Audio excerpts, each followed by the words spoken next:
Okay, yeah, we're good? Okay. Yeah. Hi, yeah, so I'm Colin DeFont. This is a class about posets, and I think it'll be fun. So, actually, okay, we don't have too many people. I thought it was gonna be packed based on like what is said on Canvas, but this is actually fine, unless more people show up in a few minutes, but I think this is good. So I was gonna say that like maybe we'd have to move, but like maybe we don't need to move, which is great. Unless the same thing that happened last year happens. So last year, like I was in one of these rooms and then like they shifted me to 507 at like the very last minute and half the class went to 507. And I don't think that's what happened this time, but we'll see. And then Lauren came in and she's like, where are you? Okay, so let me just talk about some logistical things first, and then we can talk about posets. So for those of you who need a grade, there are gonna be just 3 P-sets, and then there will be 1 final project. So for the P-sets, these will be like normal size P-sets, so I don't think they should take that long. I don't think they're gonna be terribly hard. So I would expect that it maybe would take like a week to do if you're working at just a very reasonable pace. But you're gonna have 3 weeks to do each P-set, and the reason that I wanted to give 3 weeks is because that way that is already giving you an extension. So like, don't come to me and ask for like an extension because the 3 weeks is already an extension. You should think of it like you have 1 week to do the P-set, but then you also automatically have a 2-week extension. The only exception is if you're like in a coma for like 3 weeks or something, but other than that, like you already have the 3 weeks. Okay, so that's the 3 P-sets.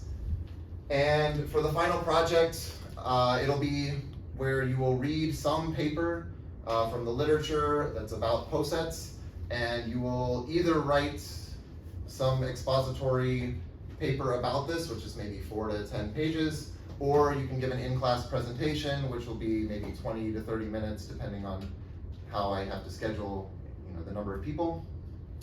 And I'll give like suggestions for the possible papers that you can read later on, like maybe closer to the date. I'll put on the course website more about possible topics.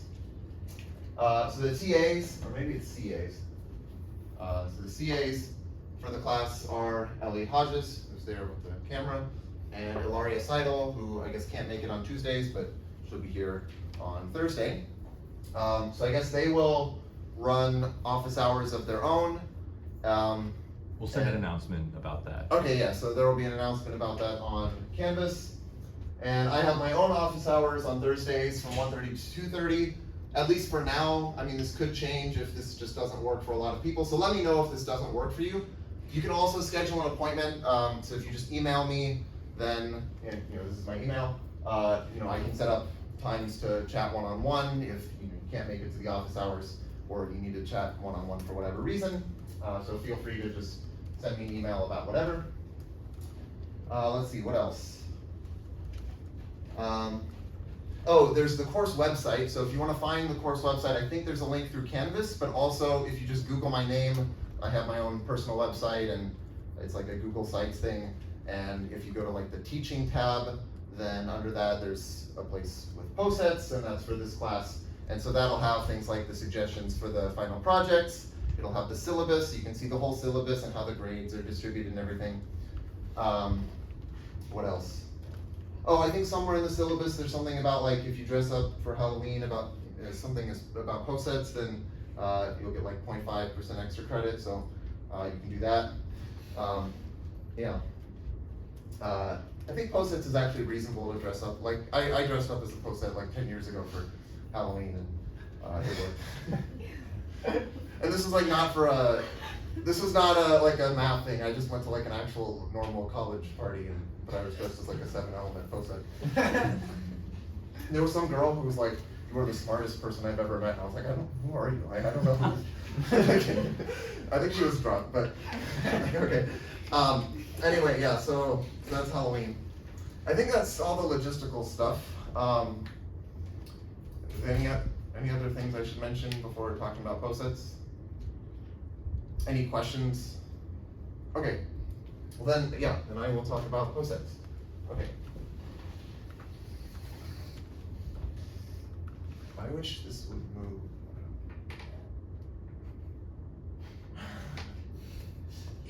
Okay. So a partially ordered set, which is abbreviated to Poset, and I'm always just going to say Poset. So P is for partially, O is for ordered, and set is for set. So a Poset is a set, let's say P. Well, okay, let me say it's a pair. It's a pair P, comma, less than or equal to, where P is a set,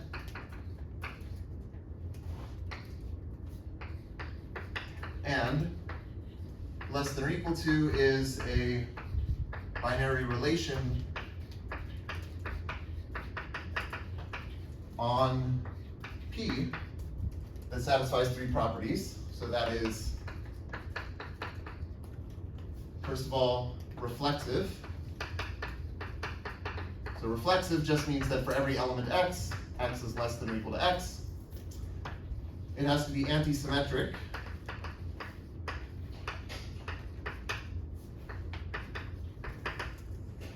This just means that if x is less than or equal to y, and y is less than or equal to x, then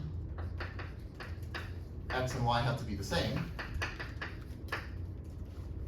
And then finally, it has to be transitive. And transitive just means that if x is less than or equal to y, and y is less than or equal to z, then x is less than or equal to z.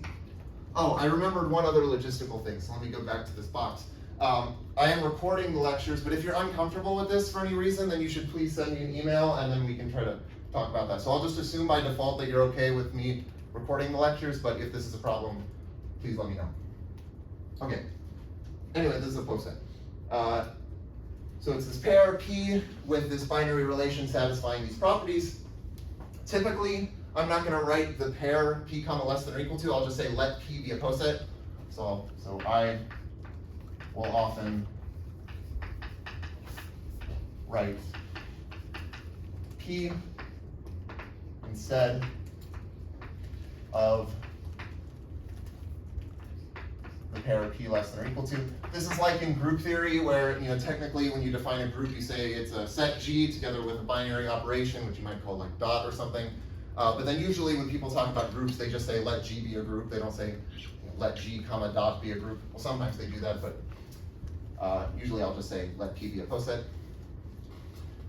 Okay, I'm sort of just going to define a bunch of things this class, and then maybe we'll do something more interesting next class. But let me say, okay, we will write x is less than y. Well, this just means x is less than or equal to y, and x is not equal to y. So it's like a strict less than. And we'll say y covers x, which I'll denote by x less than with a dot y. If x is less than y, and there's nothing between them, so there does not exist z such that x is less than z is less than y. Okay? So just x is less than y, but there's nothing in between them in the Poset. And so then I would say y covers x, or I might say x is covered by y. And so now we can represent Posets via their Hasse diagrams.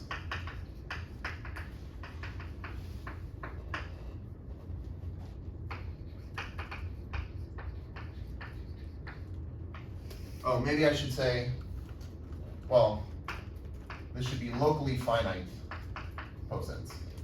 And I'll say what I mean by locally finite in a second, but any finite poset is going to be locally finite. Pretty much all of the posets that I talk about will be locally finite. But let me say what that means after I define Hasse diagram. So the Hasse diagram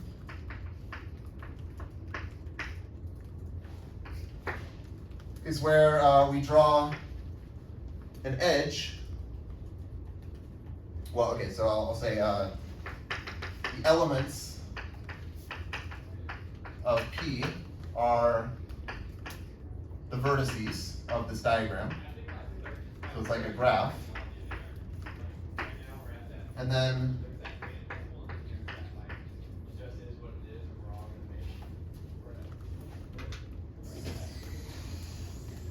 we'll draw an edge between x and y with x below y.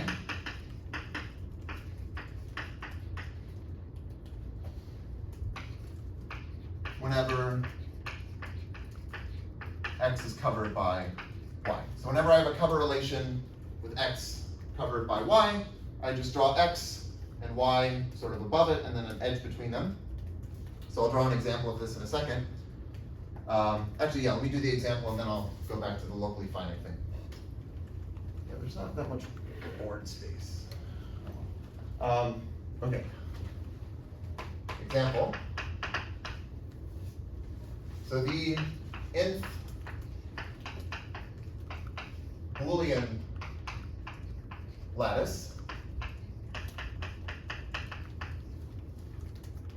which I'll denote by Bn, is the collection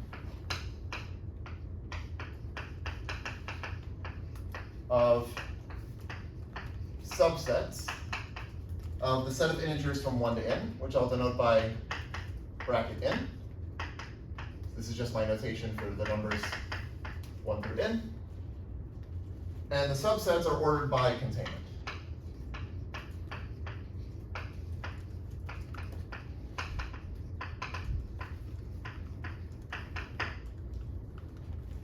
Okay, so an example is B3. So there are 8 subsets of the set 1, 2, 3. One would be just at the very top, there's the entire set 1, 2, 3. But then we also have the doubleton set 1, 2. We have the doubleton set 1, 3. We have the doubleton set 2, 3. We have the singleton set 1, the singleton set 2, the singleton set 3, and then the empty set at the bottom.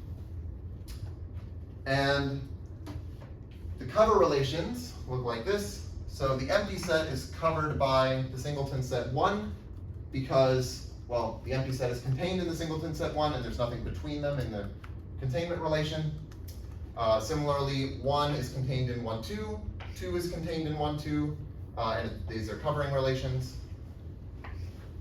1 is covered by 1, 3, and 3 is covered by 1, 3, and then 2 is covered by 2, 3, and, oh wait, and 3 is covered by 2, 3. And then finally at the top I have these 3 relations, because that's the Hasse diagram of B3. So now let me go back and just say what I mean by locally finite. Locally finite just means that for any elements x and y with x less than y, the set of elements between them in the poset is finite. And so automatically this is true if I ever have a finite poset, and most of the posets in this class are going to be finite anyways. There are also infinite posets that are locally finite. But for example, if you took like the real numbers and ordered it by just the usual total ordering on the real numbers, this is a poset, but it's not locally finite because, you know, if I take the numbers 0 and 1, there are infinitely many real numbers between them. And the thing is, I can't draw the Hasse diagram of the real numbers because there are no cover relations. Like, you'll never have like 2 numbers, x and y, where x is less than y, but there's nothing between them, right? So this Hasse diagram thing only makes sense if we actually have cover relations. Okay, any questions? Okay, my next example, yeah, there's not. Let's do it here.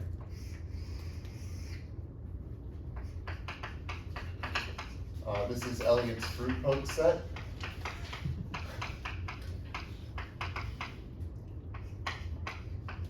So there are 3 elements in this poset, and they are, I guess, the category of apples. I don't know if apples form a category, but okay, so there's the category of apples, or maybe, no, it's apples form a set, yeah.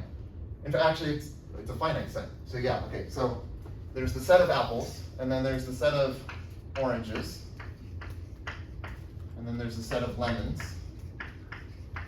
And the order relation is given by, if you choose an element of one of these sets, and then you choose an element of the other set, which one would Elliott want to prefer eating? And Elliott says that he prefers apples to lemons, he prefers oranges to lemons. But I guess the joke here and the whole point of doing this is that you can't compare apples and oranges, so they are incomparable in the poset. Yeah. Which is, okay, so that's actually the name. If you have 2 elements of a poset where neither one is bigger than the other, then they're said to be incomparable. I guess I can also mention the dual poset at this point. So my fruit poset has the same set of elements, except it's flipped upside down. Lemons, apples, and oranges. And that's because I prefer lemons to apples and lemons to oranges. Okay. So this is an example of what's called the dual of a poset. So it's just where you reverse all of the order relations. So this poset is the dual of this poset, and vice versa. This poset is self-dual, which just means that if you flip it upside down, well, it's not the same thing. Like the elements get reversed, but it's isomorphic to what you would get if you flipped it upside down. So self-dual just means that if you flip the poset, the Hasse diagram upside down, it looks the same. Okay. Okay. Let me do one other example of a poset, and then I'll sort of say some general things about posets. Maybe I'll keep that.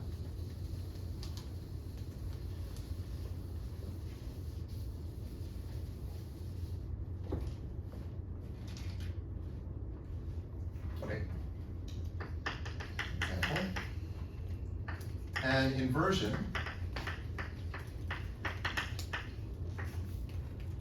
of a permutation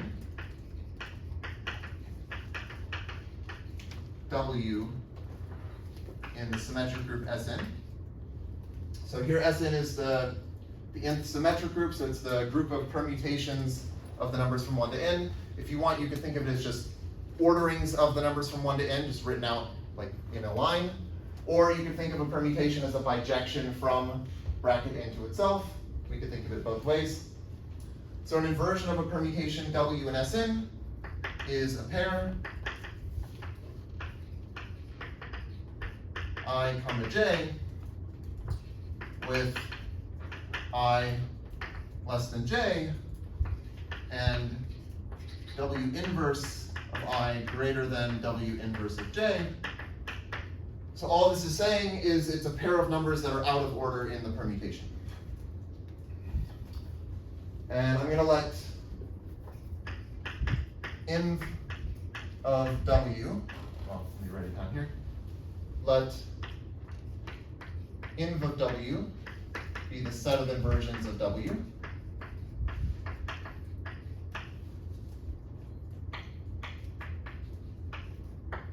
Okay. Then the, let's say, right weak order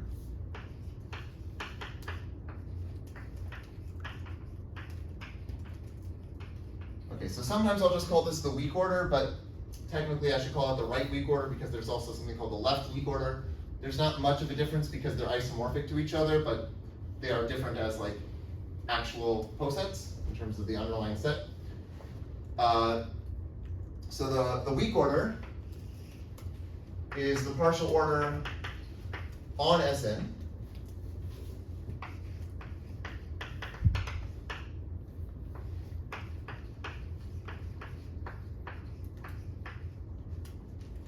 and it's defined such that a permutation U is less than or equal to a permutation V in the weak order if and only if the inversion set of U is contained in the inversion set of V. Okay. So it's just containment of inversion sets. And let me show an example of this.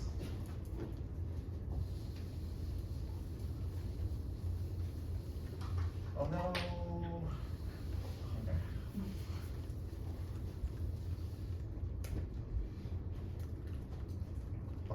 Okay. So let's do n equals 3.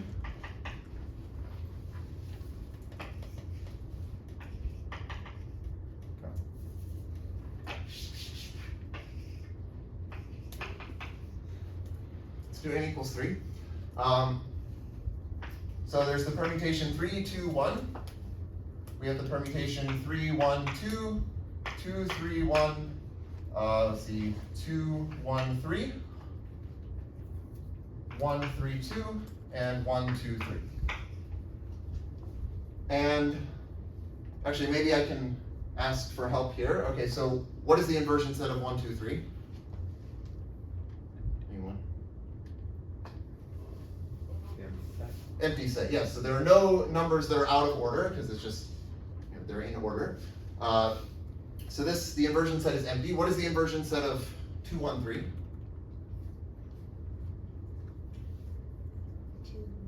Yeah, 2 and 1, so, or the pair 1, 2.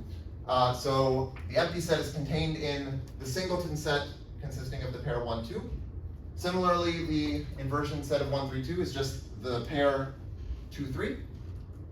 And so the empty set is contained in that. But then these elements are incomparable because the singleton set 1, 2 is not contained in the singleton set 2, 3 and vice versa. Now, okay, what's the inversion set of 2, 3, 1? 2, 1, and 3, 1. 2 and 1. Yeah, 1, 2, and 1, 3. And that contains the inversion set of 2, 1, 3, which is just 1, 2. So here I have 2, 1, 3 is less than 2, 3, 1.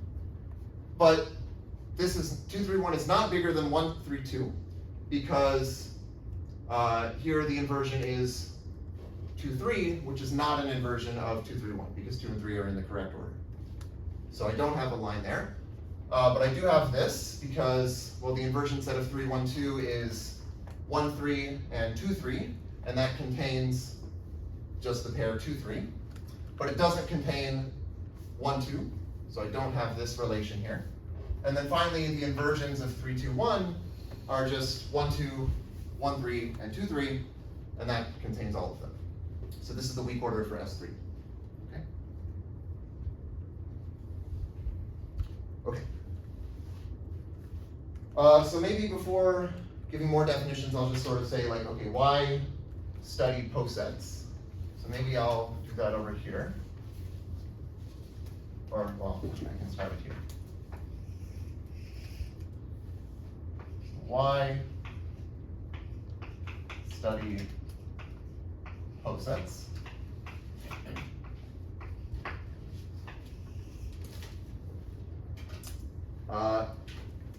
Okay, so I guess one reason is just there are a lot of properties that posets can have, like a lot of adjectives that you can assign to posets. So we can talk about posets that are graded, we can talk about posets that are lattices, we can talk about shellable posets, so this relates to like a topological space that you can associate to a poset.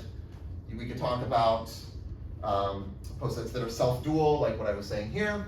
And so if you have some objects, like say coming from combinatorics or from algebra or geometry, then you can try to define posets on them. And then this allows you to say, you can try to prove things about these posets. So like, mathematicians generally like to prove theorems and, write papers. And, well, I like to write papers.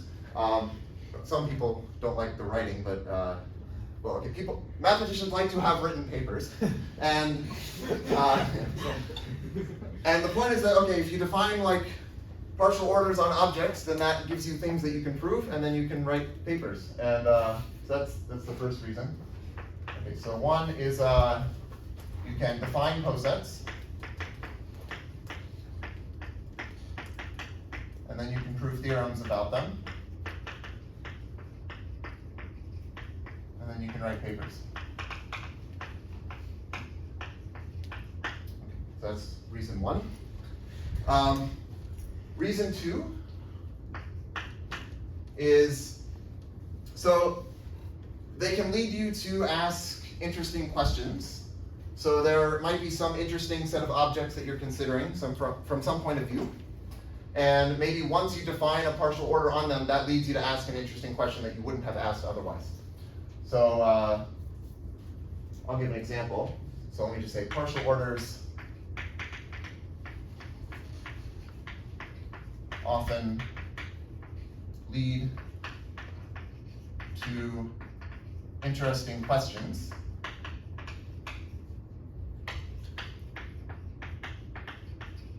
So I'll give an enumerative example. So this is an enumerative example.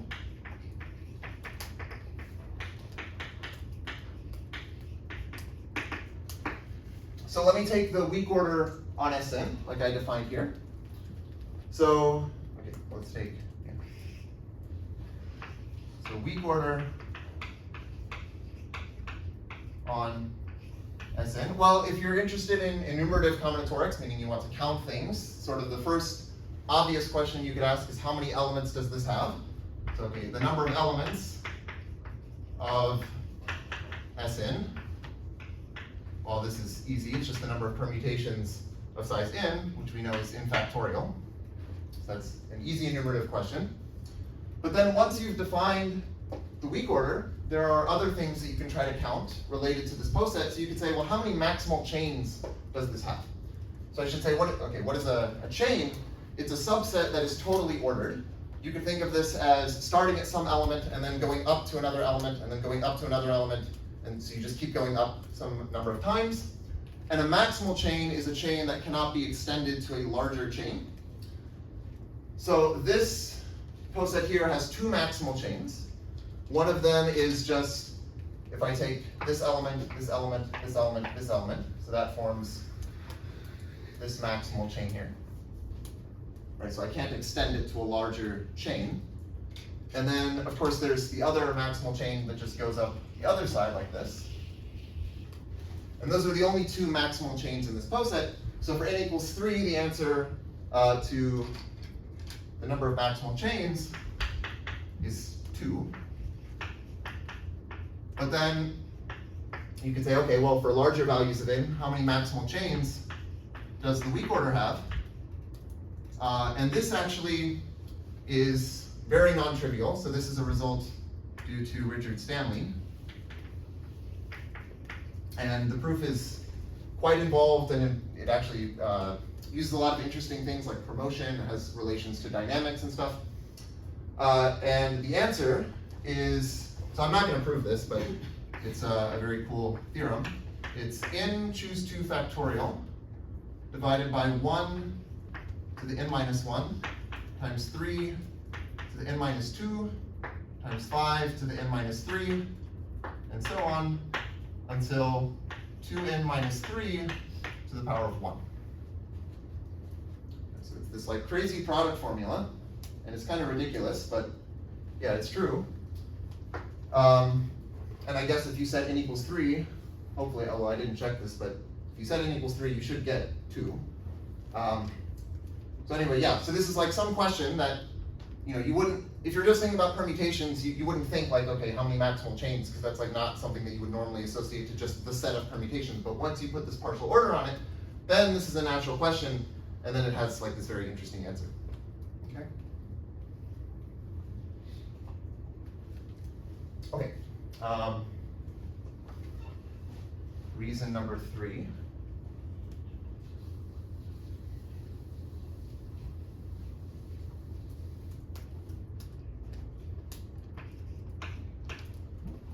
So posets just show up in a lot of branches of math. posets arise in many areas,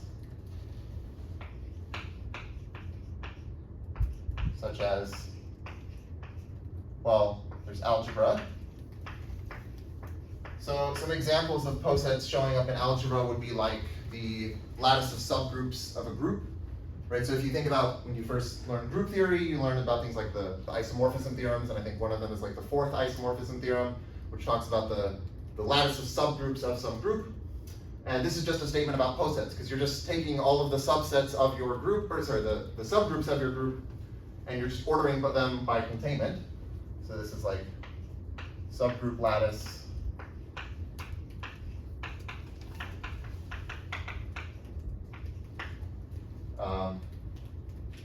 there are other examples like, I guess I'll just put Bertelli diagrams. So these show up, is it, might be that. I actually don't know how to spell this. Bertelli diagrams. So these show up in representation theory. One very standard example is in the representation theory symmetric groups. These basically tell you how irreducible representations sort of branch into irreducible representations of like larger symmetric groups, and they fit together into this poset structure. In the case of symmetric groups, you end up getting something called Young's lattice, which I will talk about maybe later today. You spelled it right, by the way. Oh, nice, awesome. Okay. You can also just put partial orders on groups, so orderings on groups, and the examples that I like here are Coxeter groups. So I taught a class about Coxeter groups last fall, and I'll probably mention a lot of the same things in this class. So there are some very interesting partial orders that you can put on Coxeter groups. One of them is the weak order. So here I define the weak order on the symmetric group, but you can also define the weak order on any Coxeter group. There's also something called the strong Bruhat order. There's something called the absolute order. There are various other types of partial orders that you can put on Coxeter groups, and generalizations of Coxeter groups as well. Maybe I'll just say, etc. So there's algebra. There's also geometry. So let's see. An example in geometry would be you can orient polytopes. So the idea here is you have some kind of a polytope, which is some object in some Euclidean space.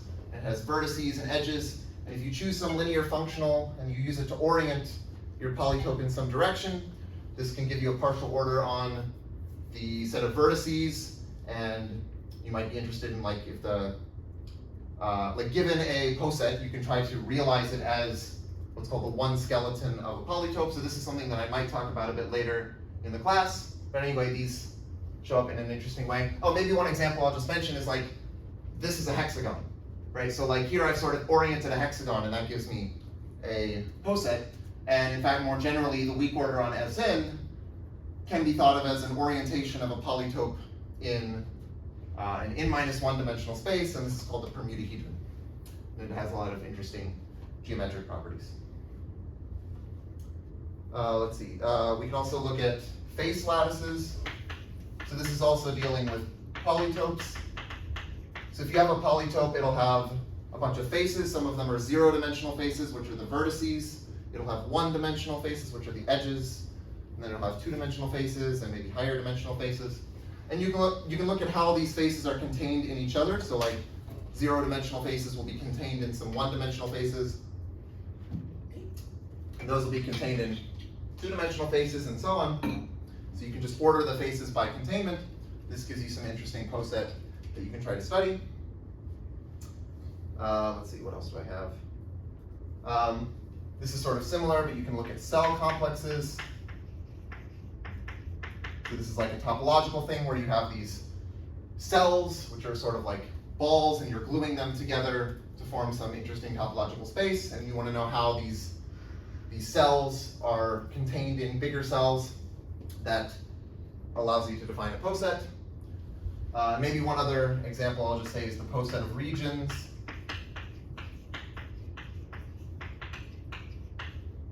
Of a hyperplane arrangement. And so this is something I'll probably talk about.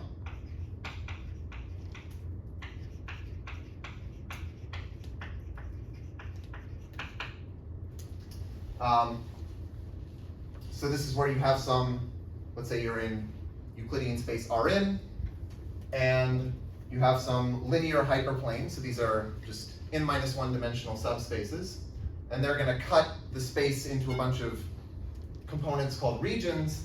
And then if you fix some base region and sort of orient the regions away from the base region, this gives you an interesting poset structure on the set of regions of this hyperplane arrangement. So I'll probably talk about that at some point. And then maybe one, okay, so this is for geometry. And then of course there's also combinatorics.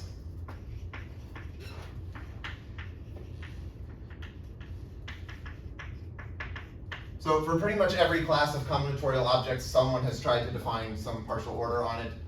So I'm not going to just list, well, okay, I'll list some objects, but you know there are tons of these, so you can look at permutations. And even just for permutations, well, there's the weak order, and as I mentioned, there's the strong Bruhat order, and then there's the absolute order, and then people have come up with a bunch of other partial orders you can put on permutations. You can look at trees. You can look at, set partitions, lattice paths. Oh, maybe I'll mention shuffle words, etc. So just a bunch of like for any combinatorial class, you can just define some interesting poset structure on it. Okay, and then I have a number 4.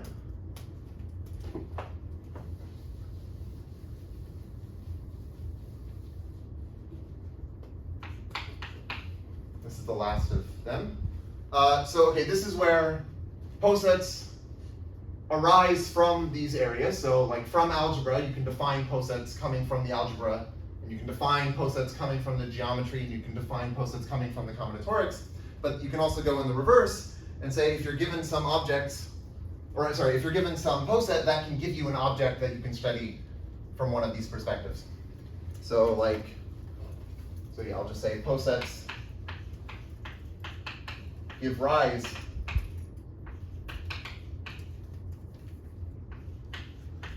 to objects in these various areas, like algebra. So, for example, there's something called the incidence algebra associated to a poset.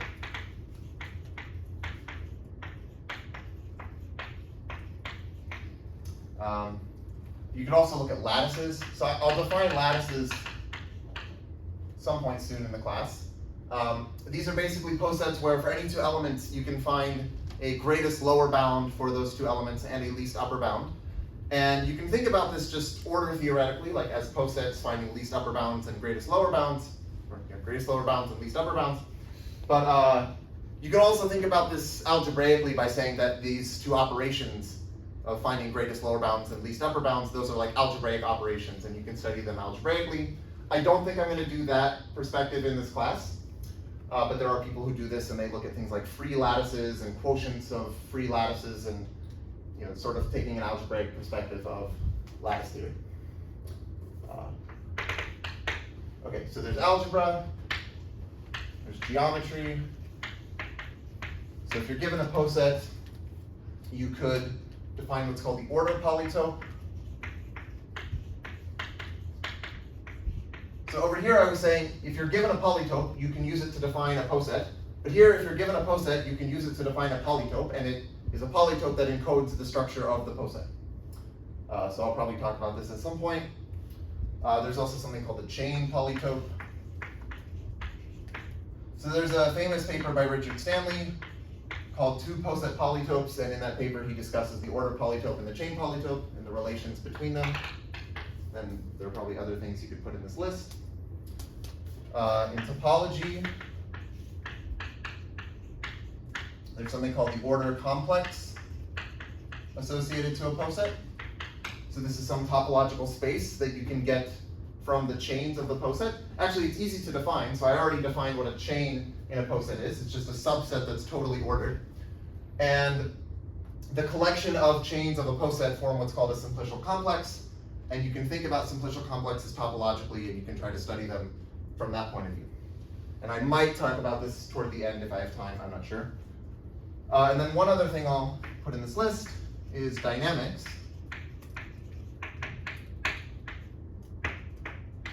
So dynamics is, you have like some kind of operator on some set, and maybe you want to iterate it and look at how things behave as you keep iterating this operator.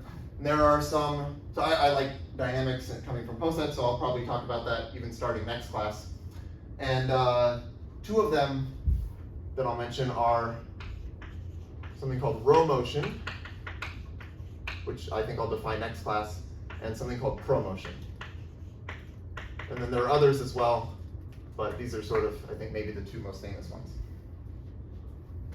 So I'll probably talk about the dynamics quite a bit in this class because it's closely related to what I like. Okay, so I guess that's my list of things. Are there any questions up to here? Okay. In that case, I will define more things. Maybe I can erase this now.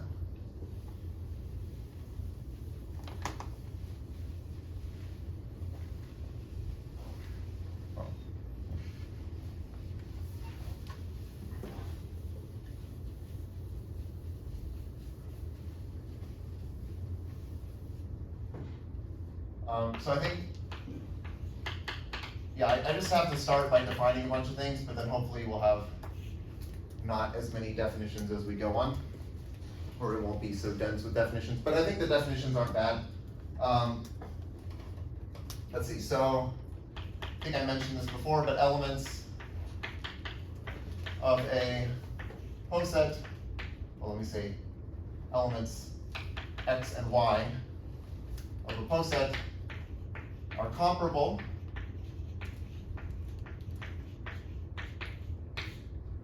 if, well, either x is less than or equal to y, or y is less than or equal to x. And then if they're not comparable, then they're incomparable. Otherwise, they are incomparable. Okay.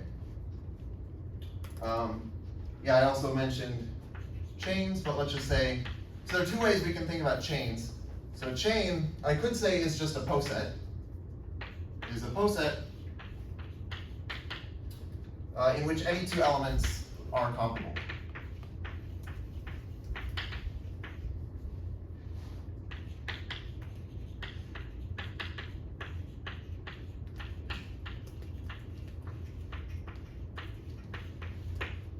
So an example would be, this is a chain with 4 elements, right? So I mean, every chain with, there's only one chain with 4 elements up to isomorphism, and it's just this. And then sort of the opposite notion would be something called an anti-chain.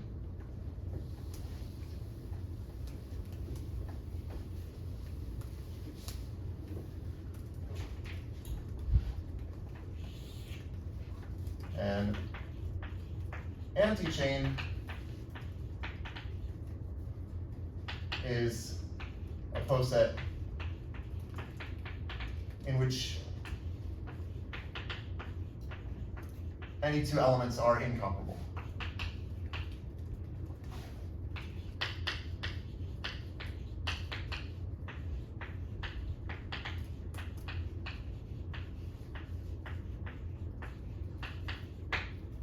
So the example would be, here's an anti-chain with 4 elements, and there's only really one anti-chain with 4 elements up to isomorphism, and it looks like that.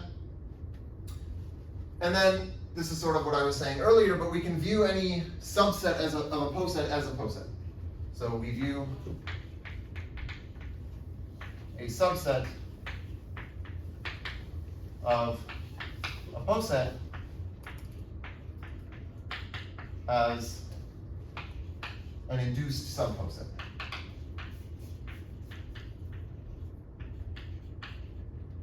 So what I mean by that is I have some big poset, and then I look at a subset of it. Well, I can think of that as its own, like a poset in its own right, by just taking the same partial order but restricted to that subset. And that way I can talk about chains in a poset. So here I'm talking about like the chain with 4 elements as a poset, but I can also say if I have some big poset, I can look for chains inside of it. And that's what I was doing earlier when I looked at maximal chains in the weak order. And similarly, I can look at anti-chains inside of a poset. Okay. Yeah, so I said this earlier, but let me just write it down. So a maximal chain is, or in a poset, is a chain in that poset that, well, is maximal by container.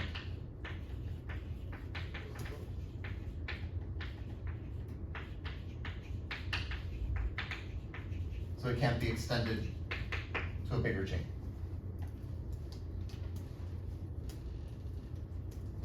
Okay.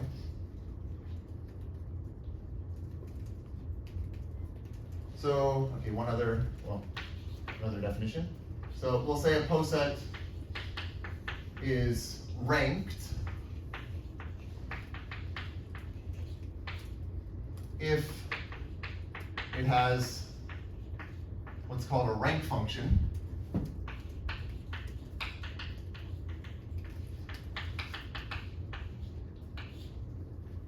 which is a function. So I should give my poset a name. A poset P is ranked. So this is a function, let's say Rk, from the poset to the integers. And it has to satisfy the property that the rank of an element y is equal to the rank of an element x plus 1 whenever y covers x.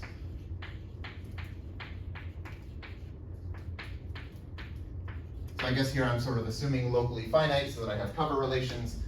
I'll just sort of assume throughout the class that like anytime I talk about posets, I'm assuming that they're locally finite, unless I have to, for some reason, talk about something that's not. But okay, so this is a rank function. And there's a similar notion, which is not exactly the same, but this is the notion of a graded poset. And I'll give examples of this in a second. So say P is graded.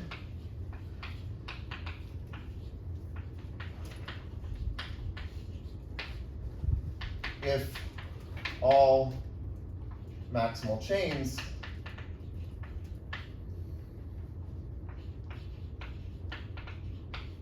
have the same, do I want this to be finite? Maybe I want my poset to be finite. Let's just assume P is finite here, have the same size. You could do this for infinite posets, but I'm going to assume P is finite.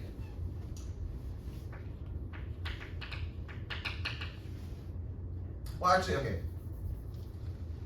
Maybe what I really want to say is, so here's the way you should do this.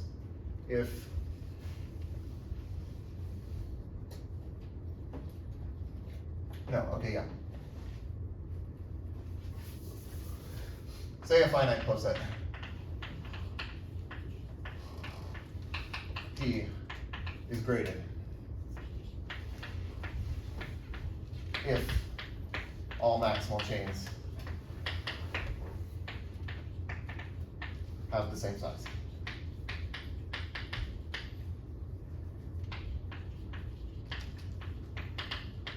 Okay, so if a poset is graded, then it is ranked, but not conversely. So let me show an example. Actually, okay, I'll draw 3 posets, and you can tell me which ones are graded or ranked or neither. So here's a poset. And then here's a poset. And then here's a poset.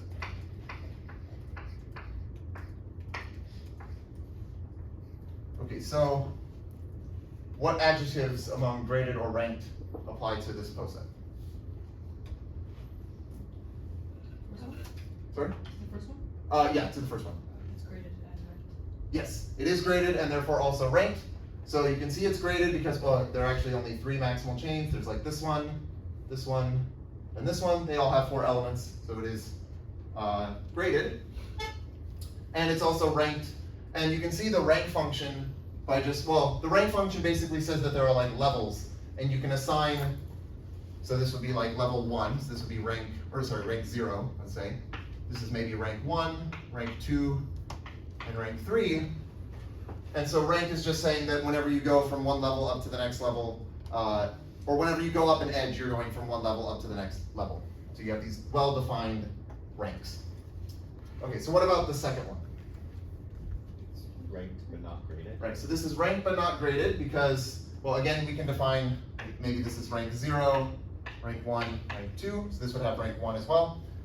But it is not graded because, well, here's a maximal chain that has 2 elements, and here's a maximal chain that has 3 elements.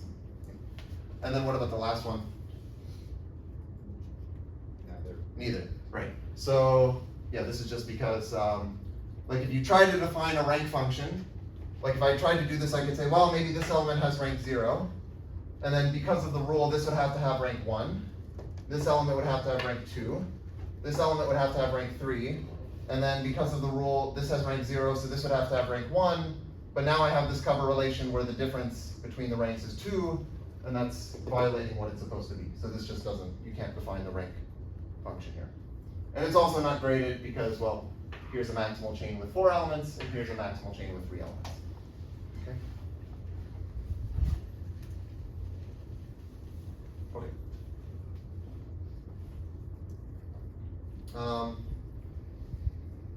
Let's see.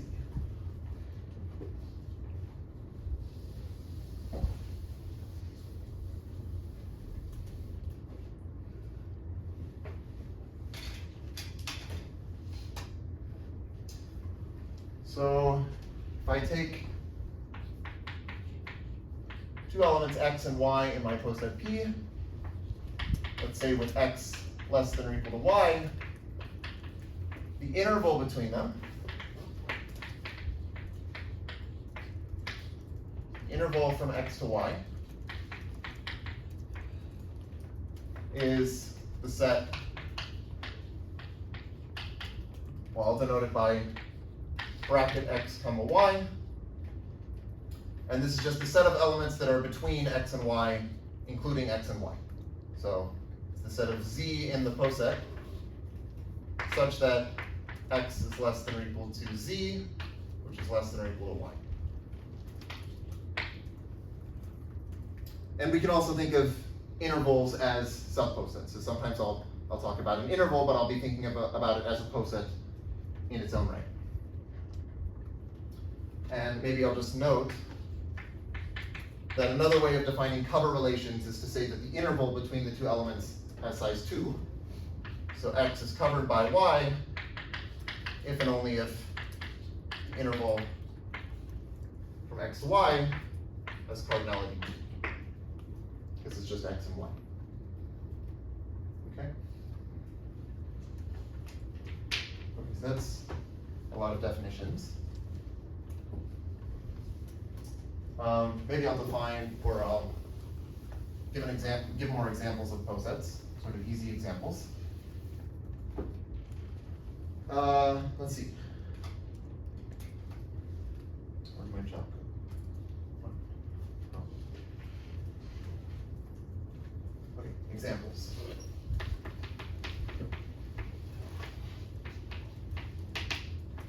feel like this is not my chalk. This is my chalk. So let's let n be, say, a positive integer, be an integer. Okay. Let n be an integer. And I'll define d of n to be the set of divisors of n.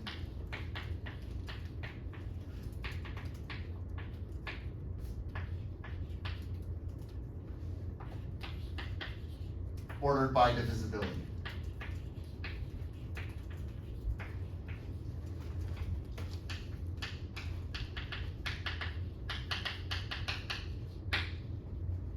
Okay. So an example would be, I could take d of 12. So I have the number 12 is a divisor of 12. And then I have 1 is a divisor of 12. I also have 2 and 3. And 1 divides 3 and 1 divides 2, but 2 and 3 are incomparable because neither one divides the other. And then there's also 6. So 2 divides 6 and 3 divides 6. And 6 divides 12. And then finally there's 4 over here. So 2 divides 4, but 4 is incomparable with 6. Because 4 does not divide 6 and 6 does not divide 4, but 4 does divide 12. Okay, so this is d of 12. Oh, so maybe I could have listed number theory on the list. Probably there are like, okay, I don't know if this counts as like real number theory, it's probably not like sophisticated number theory, but there are probably posets that show up in like actual sophisticated number theory. I just don't know enough number theory to give examples. If any of you know examples of... In Melanie's paper with Wilson, she does this stuff in like diamond categories. Okay. But that's all about like, there's lots of posets in there. Great, okay, so there are posets in number theory. Cool. Okay, thank you. All right. So here's a way that we could build bigger posets from smaller ones. So this is the product.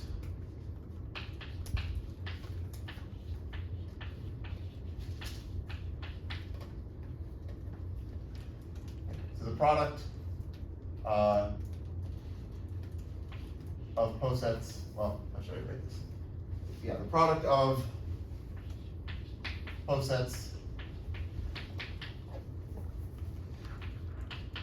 P1 through PR, which I'll denote by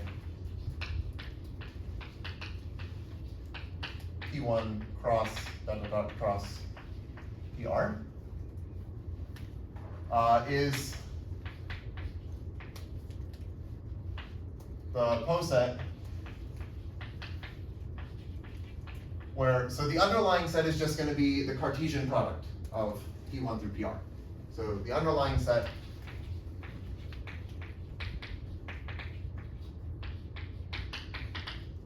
is the Cartesian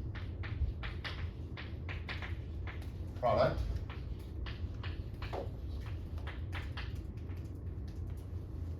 of the sets P1 through PR. And then the order relation is where an element U1 UR. So this is in the Cartesian product, meaning U1 is an element of P1, U2 is an element of P2, and so on. UR is an element of PR. This should be less than or equal to V1 through VR, if and only if, well, UI is less than or equal to VI in each of the smaller posets. So UI is less than or equal to VI in the poset PI for all I. for all 1 less than or equal to I less than or equal to R. Okay?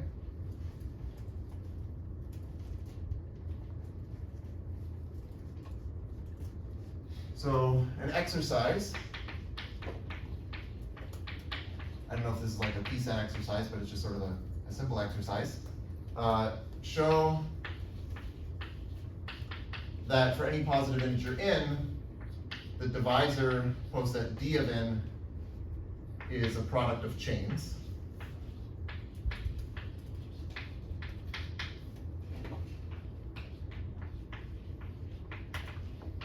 So you can obtain it by taking some collection of chains and taking their product.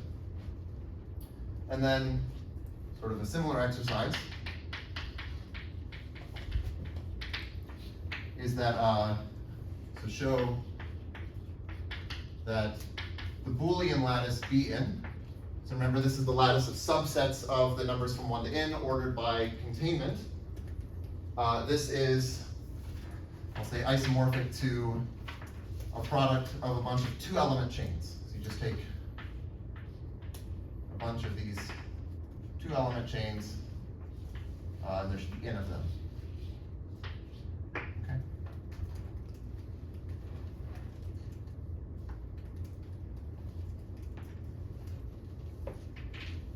Any questions up to here?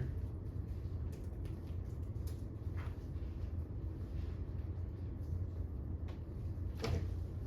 I guess I'll just list more examples of posets. So let me define Young's lattice.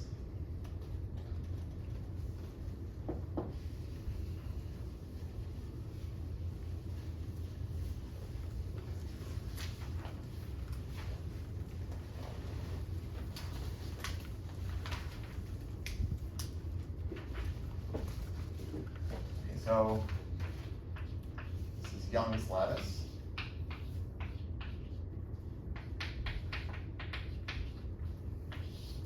So the elements are going to be integer partitions, which I can represent as Young diagrams. So these are basically arrays of boxes where the number of boxes in each row, well, it's weakly decreasing as you go down the rows. So the bottom element here is the empty partition, just nothing there. And then above that is the partition that has just one box. So if you think of this as an integer partition, it's just the number 1. And then above this, we would have, this is the integer partition 1, 1. So there's one row of size 1 and then another row of size 1. And then there's also, this is the integer partition 2, where it's just the number, just one row of size 2. And then it gets, oh, I don't know if I left enough room. Whatever. Okay. So here, I'll have the partition 1, 1, 1. And then this is the partition 2, 1, which is also, oh, I didn't tell you what the order relation is. The order relation is just like containment of Young diagrams. It's like if one Young diagram can just fit snug inside of the other Young diagram, then that's when the first one is less than the second one. Okay? So like you can see that this Young diagram can fit inside of this one here. And then there's also the partition 3. And I'll do one more row and maybe I can fit it. Okay. So this is the partition 1, 1, 1, 1. And then there's this is 2, 1, 1, which contains this one, because I can fit this inside there. And then there's the partition 2, 2. So a row of size 2 and then another row of size 2. And that contains this one. And then there's 3, 1, which contains 2, 1 and contains 3. And then finally there's, well, for this row, there's just the partition 4. And then of course this just keeps going. So this is an infinite poset. And this is actually what I had in mind when I was confusing myself when I defined ranked and graded, because I want to be able to say that this is ranked. So I can define a rank function here because I just say this has rank 0, this has rank 1, these have rank 2, these have rank 3, these have rank 4, and so on. But I sort of wanted to avoid defining graded for infinite things. Just, I mean, I think you can do it, but it's a little cleaner this way. Okay, so that's Young's lattice. And then, let's see.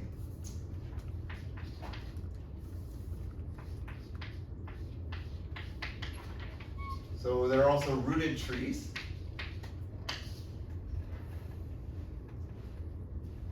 Okay, so a rooted tree is a poset where there is a unique maximal element called the root.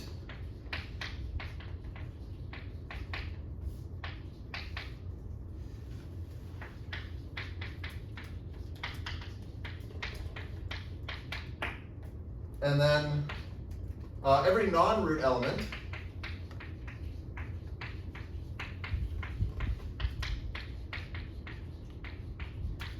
has exactly one, or is covered by exactly one thing.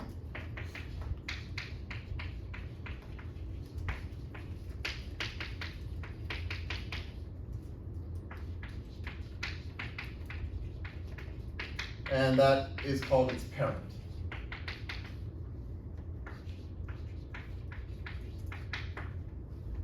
So, okay, here's an example of a rooted tree. There's this top element, which is the root. And then maybe there are these elements here.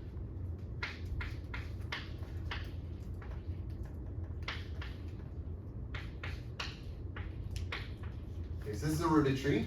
Right, so there's the top element, which is the root. Okay, so this is root. And then for every other element, it is covered by exactly one thing, which is its parent. So like the parent of this element is this element. The parent of this element is the root, and so on. Okay. And okay, maybe I have time to define one other family of posets, and then that'll be it for today.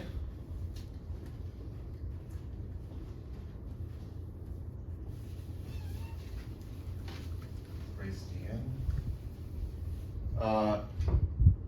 Okay, so we have, this is the partition lattice.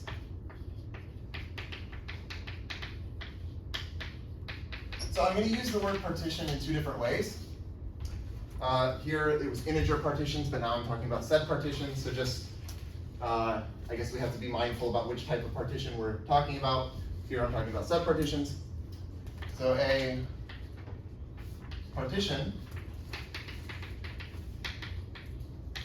of a set X is a collection of non-empty and pairwise disjoint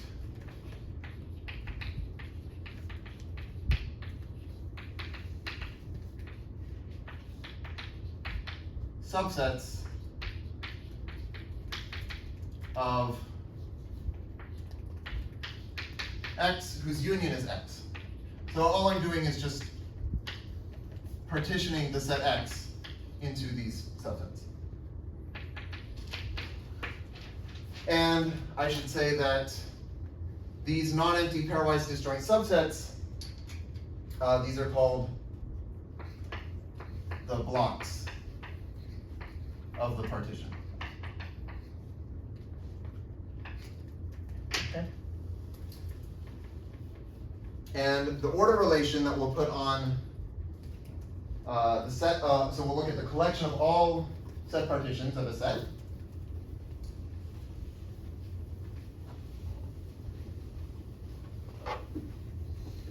And I'll call that pi of x. So let pi of x be the collection of set partitions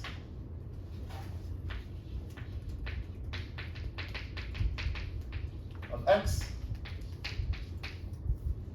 and I'm going to order it by what's called reverse refinement.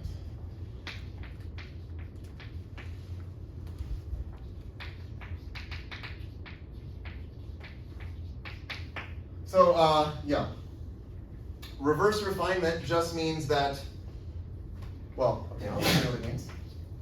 So a set partition rho is less than or equal to a set partition rho prime in this partial order if and only if every block of rho is contained in a block of rho prime.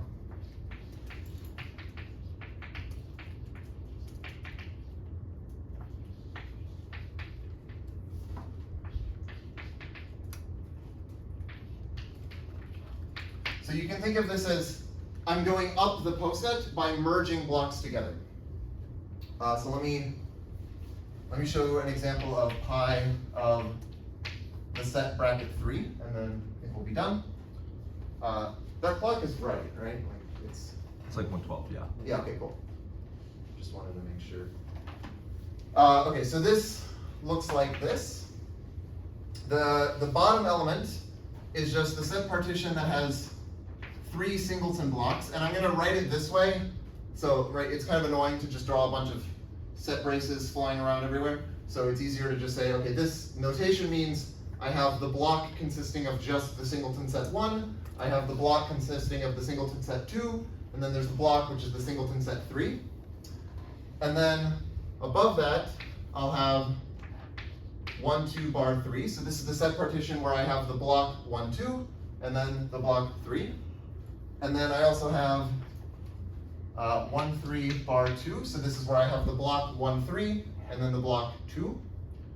And then I have 2, 3, bar 1. So that's where I have the block 2, 3, and the block 1. And then finally at the top, there's just the entire set 1, 2, 3. So just think of that as the partition that has just one block, which is 1, 2, 3. So this is that partition size. Okay? Okay, so I think that's all for today. And maybe next time I'll start on some dynamical things. Okay?